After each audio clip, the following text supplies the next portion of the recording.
In front of me is Honor 400 Lite, and today I would like to show you how you can turn on and use one-handed mode. Begin by opening Settings and scrolling down to hit Accessibility features.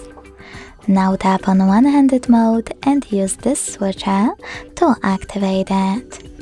Following that, you need to follow all of those instructions.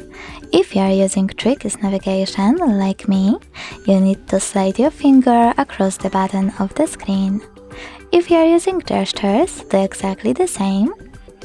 Just after you will swipe, hold for a second. So now, when I follow those instructions, I can see that one-handed mode. So misclick is working properly.